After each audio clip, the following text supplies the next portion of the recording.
Hello बच्चों, welcome again in today's video lesson. Today I am going to explain the Lake Isle of Innisfree, a very beautiful and simple poem written by William Butler Yeats.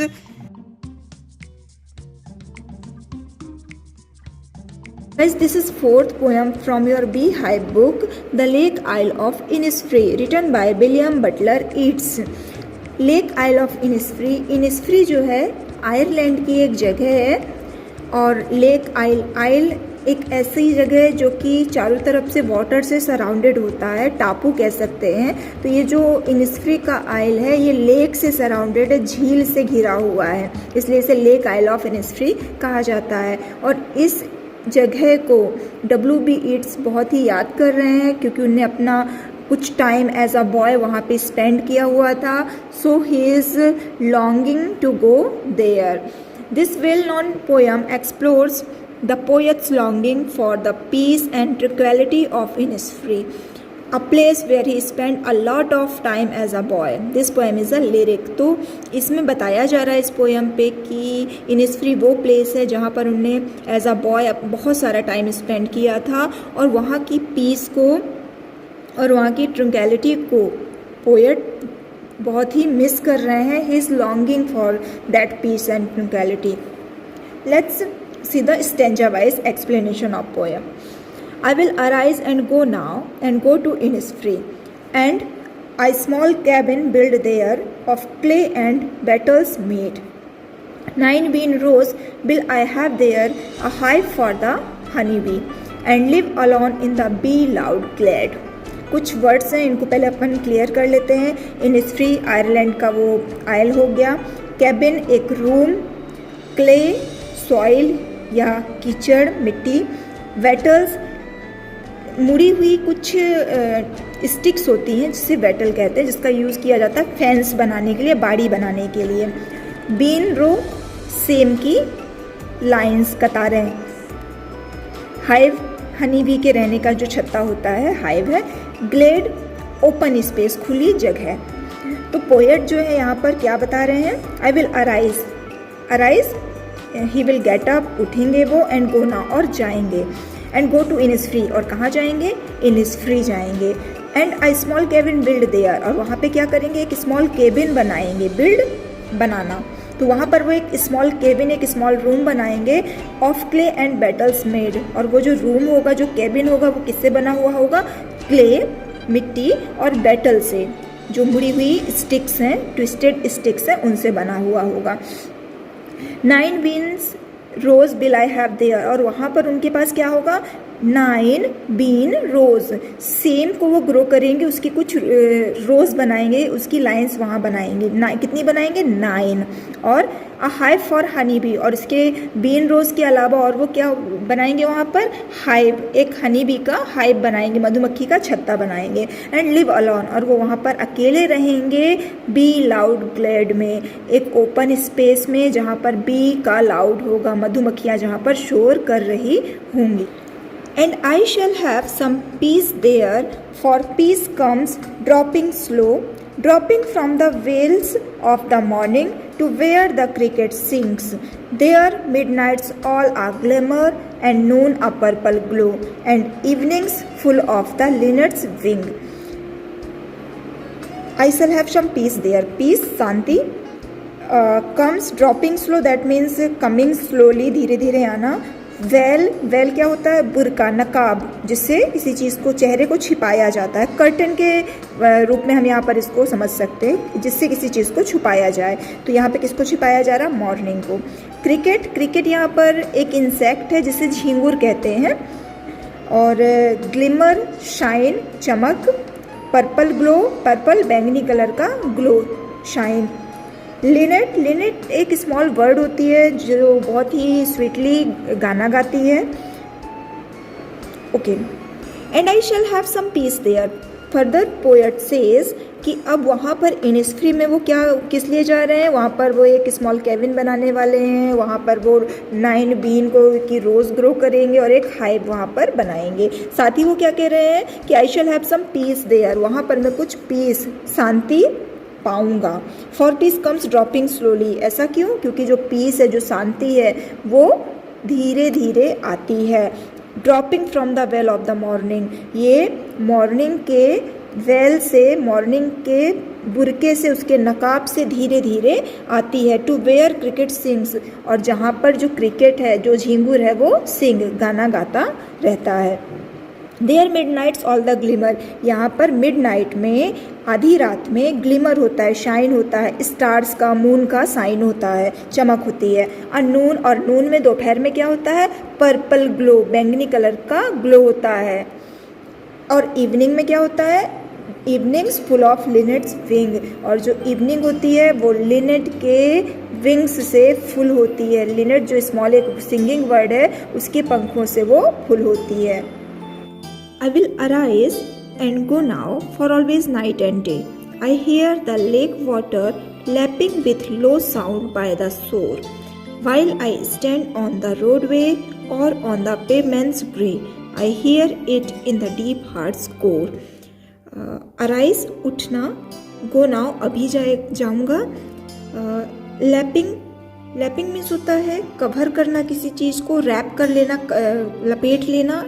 यहाँ पर जो ये lapping word आया है, ये आया हुआ है कि जो लेक का वाटर है, झील का जो पानी है, वो शोर मीन्स होता है कोस्ट, किनारा।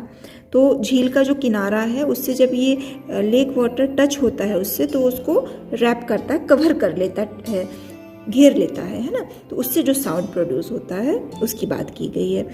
पेवमेंट होता है फुटपाथ। हार्ट स्कोर मतलब कि हार्ट का सेंटर, एकदम मन की गहराई में, जिसे यूज़ किया गया है अंतर मन के लिए। आई विल अराइज, पोएट कहते हैं कि मैं उठूंगा और अभी जाऊंगा, दिन और रात हमेशा के लिए। I hear the lake water lapping with the low sound by the shore, और मुझे वहाँ सुनाई देता है जो लेक का जो वाटर है, जब वो शोर से, कोस्ट से टकराता है, उसको स्पर्श करता है, तो उसके कारण जो लो साउंड, एकदम मध्यम आवाज़, धीमी आवाज़ जो आती है, वो मुझे सुनाई देती है। और पोएट कहते हैं कि ये जो आवाज़ है वो उन्हें यहाँ रोड वे पर, जबकि वो इनिस्फ्री से काफ़ी दूर हैं, तब की बात कर रहे हैं कि मैं चाहे रोड वे पर रहूँ, चाहे मैं ग्रे कलर के पेवमेंट पर, फुटपाथ पर खड़ा रहूँ, मुझे वो लेक वाटर का साउंड अभी भी सुनाई देता है। I hear it in the deep heart core, क्योंकि मैं इसकी आवाज़ को अपने डीप हार्ट कोर, अपने हार्ट की, हृदय की सेंटर में, गहराई में सुनता हूँ, अपने अंतर मन में उसकी आवाज़ को सुनता हूँ।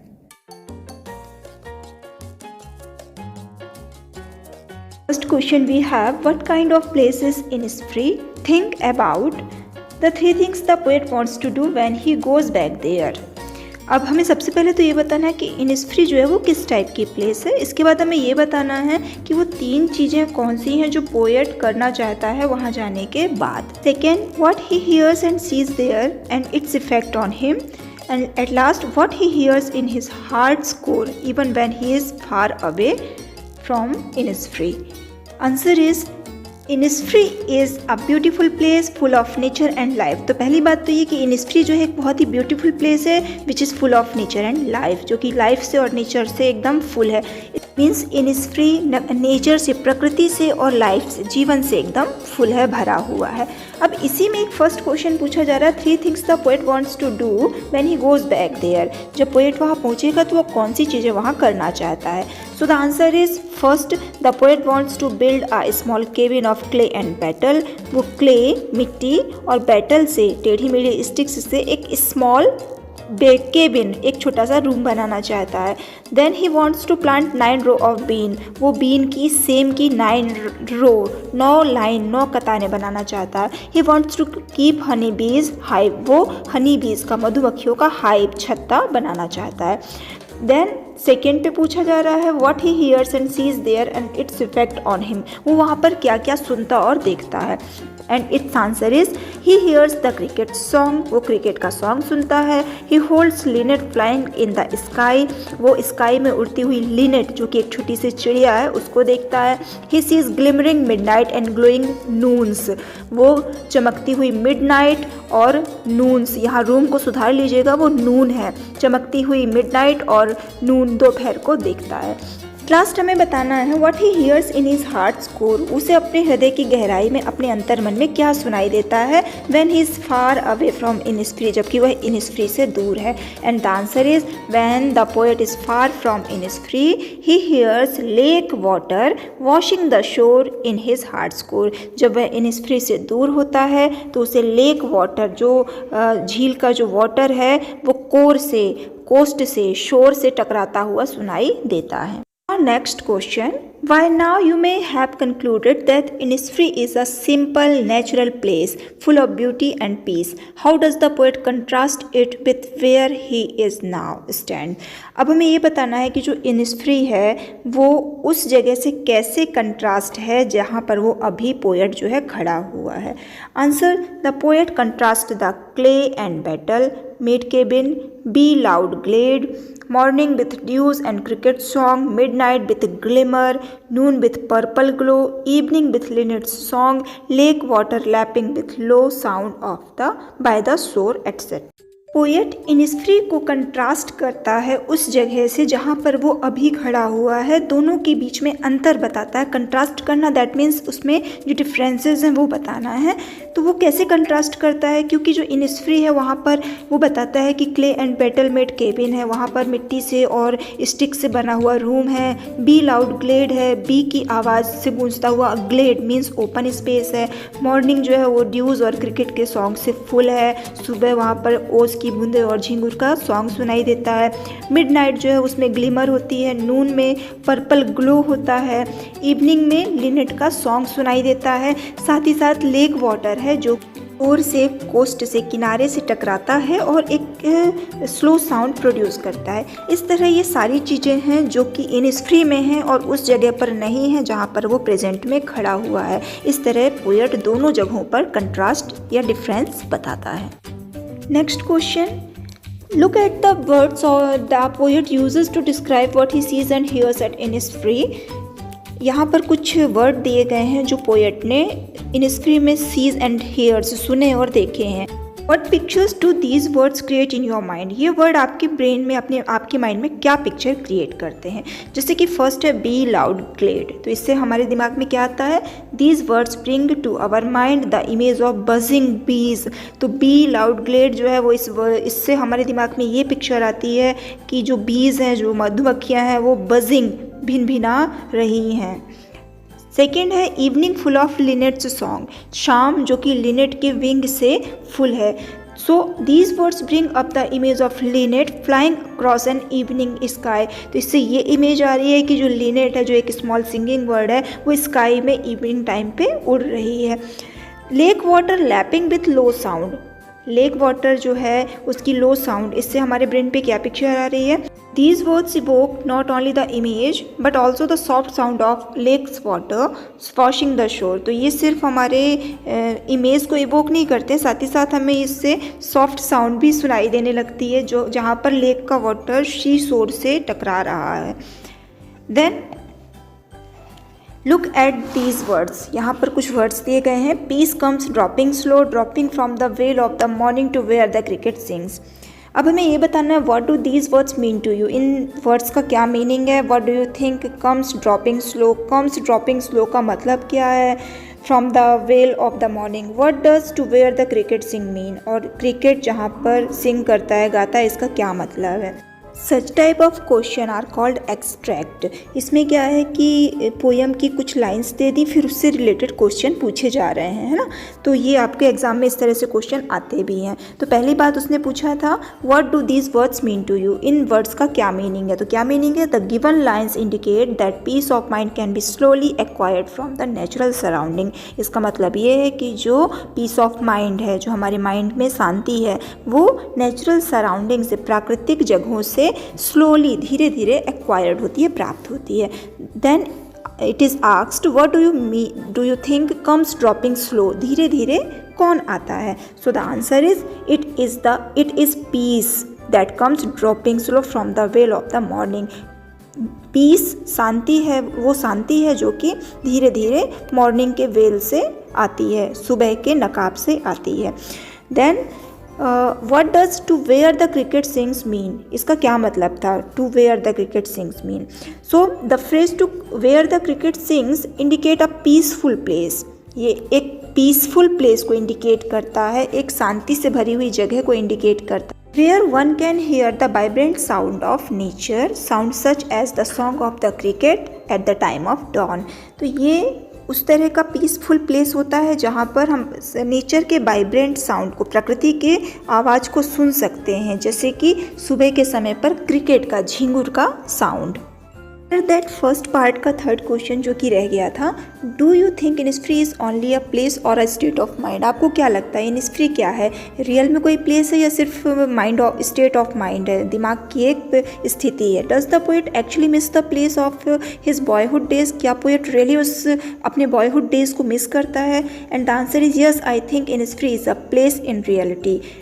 The poet actually misses the place of his boyhood days spent in the natural beauty of Innisfree. He gets reminded of the low sound of lake water lapping by the shore. तो हाँ, वास्तव में Innisfree जो है एक real place है और poet उस जगह को मिस करता है जहाँ पर उसने अपने बॉयहुड डेज को स्पेंड किया था। The natural beauty of Innisfree, और उससे याद आता है वो जो लो साउंड था लेक वाटर का, जो कि शोर से टकराने के बाद प्रोड्यूस होता है। इस तरह से वो उन सारी मेमोरीज़ को रिमाइंड करता है।